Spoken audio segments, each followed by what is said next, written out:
스데반은 실패했습니다. 두 가지 면에서 그 결과로 보면 실패한 거죠. 첫 번째는 가족처럼 여긴 유대인들에게 하나님을 만나려면 예수님을 믿어야 한다고 외쳤지만 아무도 그 자리에서 마음이 찔려 회개하고 예수님을 믿는 일은 없었습니다. 오히려 회개는커녕 분노하고 돌로 스데반을 쳐 죽이는 결과, 스데반의 죽음이라는 결과만 남게 됐죠. 스데반의 이 죽음은 갓 생겨난 기독교가 유대인 공동체에서는 이제 뽑아내야 하는 아주 질 나쁜 무리들인 게 분명하다는 것을 확인시켜 주게 됐을 뿐입니다. 그리고 이 질 나쁜 무리들을 빨리 제거하는데 공동체가 다 힘을 기울여야 한다는 것도 확인시켜 줬습니다. 8장 1절을 보시면 사울이라는 사람이 스데반의 죽음을 마땅하고 옳은 결과라고 말을 합니다. 이 말은 무슨 뜻이냐면 종교적으로나 법적으로나 문제가 없다는 의미입니다. 로마 제국의 지배 아래에 있던 모든 속국들, 이 나라들은 각 나라에서 모든 법이 집행될 때 그건 전적으로 로마 제국의 법정에서 그 집행이 내려져야만 했습니다. 아무리 나쁜 사람이라도 그 죄를 판결하고 형벌을 내리는 건 전적으로 로마 제국의 권한이었다는 얘기입니다. 그런데 이 유대인 공동체 스스로가 사람을 돌로 죽여서 형벌을 내리고 판결을 끝냈다. 이건 어떻게 됐든 로마 제국에게는 불법적인 일이 될 수 있었습니다. 바로 그런 이유 때문에 예수님이 빌라도 법정에서 사형을 받게 했던 대제사장들의 노력이 있었던 거죠. 그런데 사울이라는 이 사람이 이 스데반의 죽음에 대해서 마땅하다라고 말을 하고 있는 것은 그 사람의 잘못과 이 유대인 공동체의 반응은 로마 제국에 어떤 위협도 가하지 않고 오히려 문제를 해결해 줬고 이건 정치적으로나 종교적으로 그리고 법적으로도 아무 문제가 없다라는 것을 변호하는 말이기도 했던 겁니다. 그럼 여기서 이제 등장하는 사울이 누군가? 이 사울은 젊은 바리새인이며 로마 제국의 시민권을 갖고 있었던 유능하고 미래가 촉망되는 사람이었습니다. 유대인들이 돌을 들어서 스데반을 칠 때 그 사람들이 겉옷을 사울의 발 앞에 두죠. 그 이유는 뭐냐면 혹시라도 이 문제를 로마 법정에서 다투게 된다면 자신들을 변호해 줄 유능한 변호사로 사울을 세웠다는 겁니다. 그만큼 유대인들은 이 사울을 유일신 하나님을 철저히 섬기고 유대교에 깊이 헌신한 믿을 만한 유대인으로 여기고 있었다는 거죠. 이 사울이 누구죠? 이후에 이제 나오게 되는 바울입니다. 젊을 때의 바울입니다. 이렇게 스데반은 누구도 회개해서 예수님의 제자로 만들지 못하고 그의 설교, 그의 일은 실패로 끝납니다. 그리고 두 번째는 스데반의 죽음으로 인해 교회의 핍박이 시작이 됩니다. 스데반이 잘못한 게 분명하다면 그가 속해 있던 무리와 공동체들 역시 문제가 있는 게 분명하다는 게 드러나 버린 거죠. 그래서 스데반 죽음 이후에 예루살렘 교회에 큰 박해가 시작이 됩니다. 유대인들이 스데반을 죽인 것은 마땅하다며 변론했던 사울은 거기서 가장 앞장서서 이 성도들을 찾아 없애야 한다며 눈이 빨개져서 사방을 둘러다닙니다. 마치 잠불을 끄고 다니는 소방관인 양 예루살렘의 집들을 돌아다니면서 남자 여자 성도들을 잡아다가 사내들인 공회의 감옥에 집어넣어 버립니다. 결국 예루살렘에는 사도들만 남게 되고 교회 성도들은 예루살렘을 떠나 유대와 사마리아 모든 땅으로 도망을 칩니다. 그 와중에 예루살렘에 남아있던 성도들은 죽은 스데반을 장사 지내고 크게 슬퍼하죠. 이렇게 스데반이 한 일의 결과는 복음을 증거하는 일에도 실패했고 교회에도 큰 피해를 줍니다. 게다가 자기 자신은 그 설교의 결과로 돌에 맞아 죽게 되죠. 이제 스데반으로 인해서 더 이상 예루살렘의 복음을 전하는 일은 불가능해진 것처럼 보입니다. 더 이상 모여서 함께 찬양하며 기도하고 사도들의 가르침을 성전의 그 솔로몬 행각에서 듣는 일들은 어려워졌습니다. 이제 교회와 성도들은 예루살렘에서 전염병 같은 위험하고 없애야 할 존재로 여겨지게 된 것이죠. 그들과 접촉하면 안 되고 거리를 둬야만 하는 이 위험하고 불편한 사람들을 찾아내서 없애는 것이 곧 자신의 신앙을 증명할 수 있는 방법이 돼버린 겁니다. 예루살렘에서. 이렇게 스데반의 죽음으로 교회는 예루살렘에서 전염병 같은 존재가 돼버렸다. 근데 처음부터 교회가 그랬습니까? 그렇지 않았죠. 처음에 사도들에 의해 시작된 교회는 놀라웠고 특별했습니다. 베드로가 설교하자 3,000명이 회개하고 5,000명이 회개했습니다. 예수님의 제자가 되죠. 평생 걸어본 적이 없는 하반신 불구 환자가 그 자리에서 즉시 일어나 뛰고 걸었습니다. 그 후로도 병고침과 여러 기적들은 수없이 나타났죠. 사도들과 그 교회 성도들의 존재만으로 이 평화의 성 예루살렘에는 하나님이 살아계시다는 게 뭔지를 알고 보는 일들이 끊임없이 일어났더라는 겁니다. 그런데 순식간에 뒤집어진 겁니다. 교회와 성도들은 비난을 듣게 됐고 위협을 받게 됐고 위험한 전염병 같은 존재로 여겨지게 됐죠. 왜 이런 실패가 벌어졌나? 왜 이런 박해가 이렇게 예루살렘 교회에 일찍 찾아오게 됐나? 혹시 교회가 사도들이 위협을 받을 때 아무런 대책도 준비하지 못한 그 게으름과 부주의함의 결과가 이것 아니었나? 아니면 혹시라도 교회가 많은 대단한 일들을 해온 것에 대한 과도한 자신감 때문에 무감각해졌던 건가? 여러 가지 문제의 원인을 찾을 수 있을 것 같습니다. 그래서 다음에 올 큰 파도를 대비하는 데 도움을 줄 수 있을 것만 같습니다. 하지만 이 땅에 세워진 교회는 노련한 뱃사공이 아닙니다. 그저 갓 태어난 아이에 불과할 뿐입니다. 사도행전 1장 11절에 보면 예수님이 하늘로 올라가신 다음에 제자들이 멍하게 하늘을 쳐다봅니다. 그때 두 사람이 이 제자들 옆에서 뭐라고 얘기하느냐? 갈릴리 사람들아 어찌하여 서서 하늘을 쳐다보느냐? 너희 가운데서 하늘로 올려지신 이 예수는 하늘로 가심을 본 그대로 오시리라. 이 땅에 교회가 세워질 때의 그 모습, 거기에는 제자들의 당혹스러움, 예수님이 이렇게 가시면 어떡하나 라는 불안, 염려, 그것들이 가득했습니다. 왜냐하면 그들은 부활하신 예수님과 함께 있으면 뭐가 돼도 되겠지 이렇게 생각을 했었던 거죠. 하지만 예수님은 분명히 제자들에게 얘기하셨습니다. 성령님이 너희에게 오시면 너희가 그 권능을 받아서 예루살렘과 온 유대와 사마리아와 땅끝까지 이르러 내 증인이 되라. 하여튼 그들은 동의하지 않았죠. 예수님과 함께 있으면 다 될 거라고 기대해서. 그런데 예수님이 하늘에 올라가시죠. 즉 이것은 이 땅에 남은 제자들에게 분명하게 메시지를 주는 겁니다. 너희는 해야 할 일이 있다 이겁니다. 예수님이 하늘로 올라가신 후 남은 사도들과 120명의 제자들은 아직은 교회가 아닙니다. 그리고 그들의 모임 역시도 교회가 아닙니다. 언제 교회가 되죠?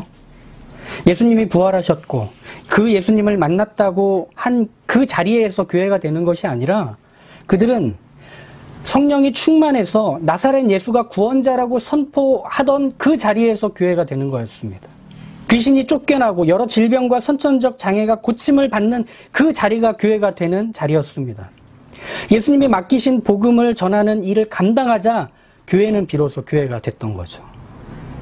이렇게 교회가 되는 것과 교회다워져 가는 것은 해야 할 일을 해갈 때에라야만 되는 것입니다.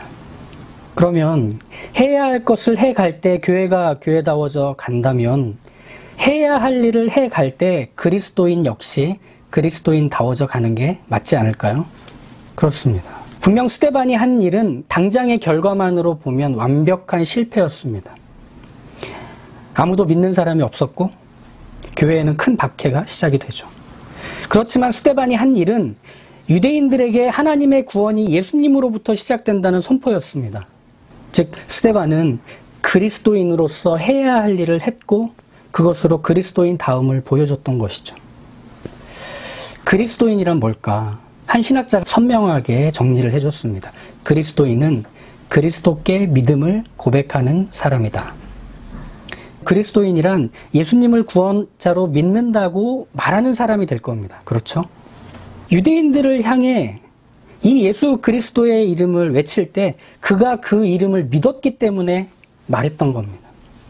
오직 그분만이 구원자시고 오직 그분만 하나님을 아버지로 부를 수 있게 해주실 수 있는 분이고 오직 그분만 인생의 소망이며 단 하나의 길인 것을 스데반은 믿었기 때문에 전하고 외쳤던 거죠.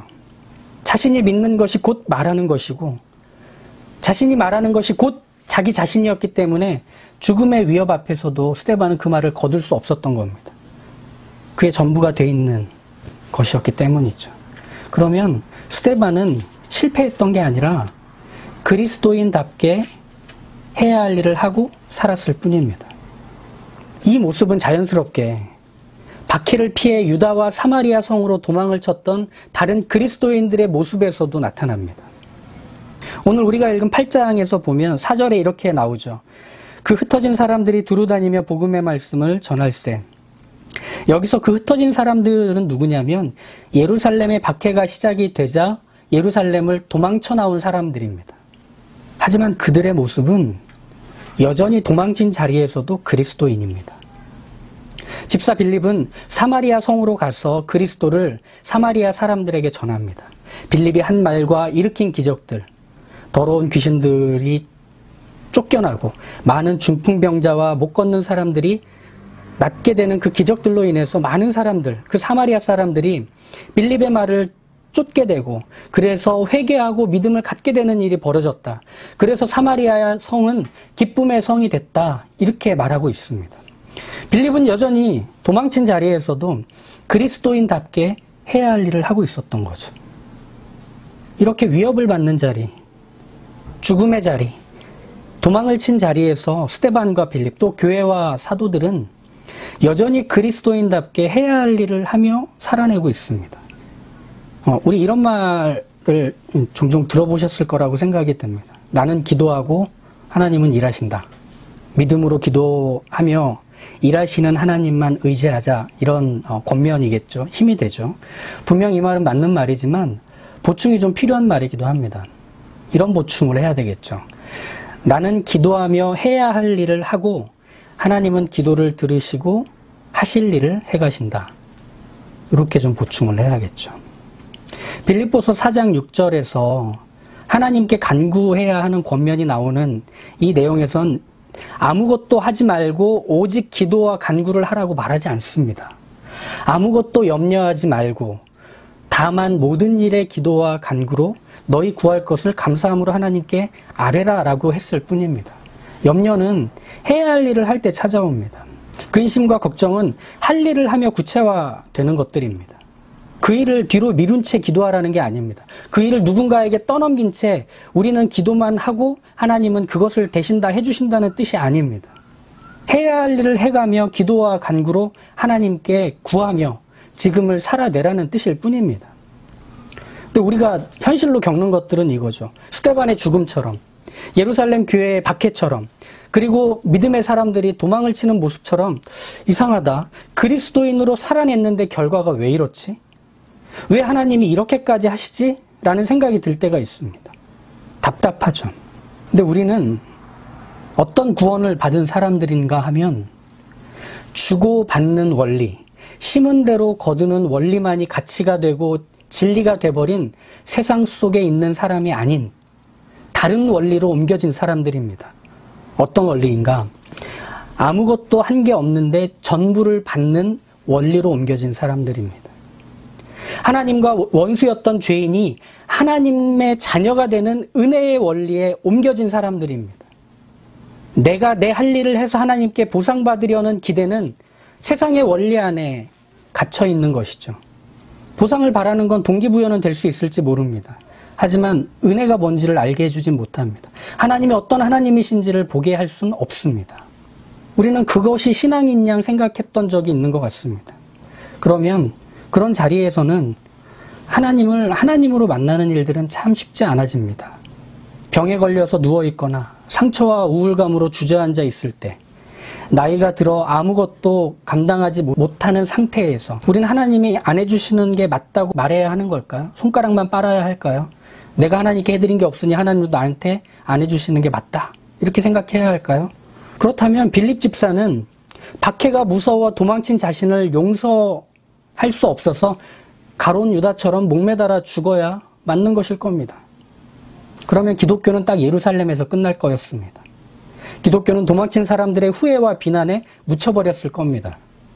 하지만 기독교는, 또 복음은 빌립 집사와 도망친 성도들이 그 도망간 자리에서 뻔뻔하게 예수의 이름을 전했을 때 확산되었습니다. 증거되었습니다. 우린 여기서 보아야 합니다. 도망친 자리에서도 해야 할 일을 하는 그 창조적인 뻔뻔한 말이죠. 그것이 복음이 사마리아까지 전해지는 시작이 된 겁니다. 이 창조적인 뻔뻔함. 이런 창조적인 뻔뻔함은 나에게뿐 아니라 남에게도 똑같이 할 수 있는 모습이어야 할 겁니다. 그래야 서로가 균형을 갖출 겁니다. 율법에서는 피해를 입으면 딱 피해를 입은 것까지만 되갚아주라는 내용이 있습니다. 이에는 이, 눈에는 눈. 그거죠.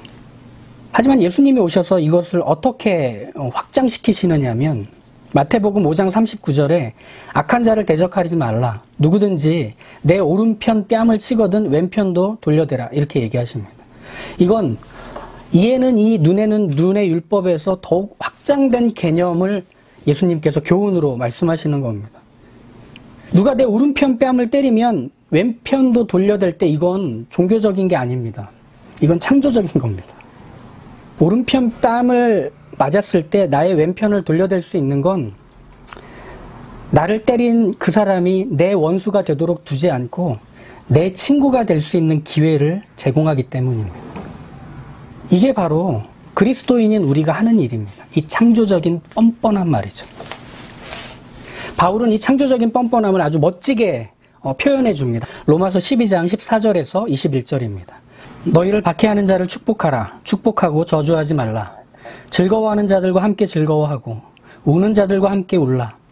서로 마음을 같이하며 높은 데 마음을 두지 말고 도리어 낮은 데 처하며 스스로 지혜 있는 채 하지 말라. 아무에게도 악을 악으로 갚지 말고 모든 사람 앞에서 선한 일을 도모하라. 할 수 있거든 너희로서는 모든 사람과 더불어 화목하라. 내 사랑하는 자들아 너희가 친히 원수를 갚지 말고 하나님의 진노하심에 맡기라. 기록되었을 때 원수 갚는 것이 내게 있으니 내가 갚으리라고 주께서 말씀하시니라. 내 원수가 줄이거든 먹이고 목마르거든 마시게 하라. 그리함으로 내가 숯불을 그 머리에 쌓아 놓으리라. 악에게 지지 말고 선으로 악을 이기라. 박해하는 사람에게 축복을 빌어주는 것, 즐거움을 함께 즐거워해주고 우는 사람 곁에서 함께 울어주는 것, 내 옆에 있는 사람은 내가 머리를 밟고 올라갈 계단이 아니라 엄지를 척 해주면서 섬겨주고 마음을 나눌 친구라는 것, 이것이 바로 우리가 만들어낼 수 있는 창조성입니다. 원수를 원수로 두지 않는 것입니다. 친구로 만들어내는 것입니다. 나를 괴롭히고 박해하는 이들에게 복음을 전해 내 가족이 되게 만드는 것입니다. 이건 복음만이 가능한 일이죠. 아무리 원수들이 반복해서 나쁜 짓을 하고 길을 막아서고 내 슬픔을 웃음거리로 만든다 해도 우린 그 자리에서 뻔뻔하게 하나님의 창조와 생명을 기대하며 우리가 해야 할 일을 하면 되는 것입니다.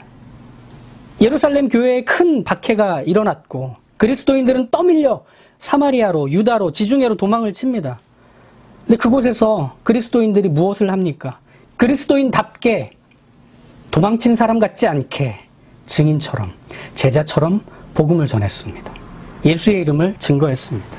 그래서 사마리아와 지중해 지역에 복음이 전해지고 교회가 세워질 수 있었던 것이죠.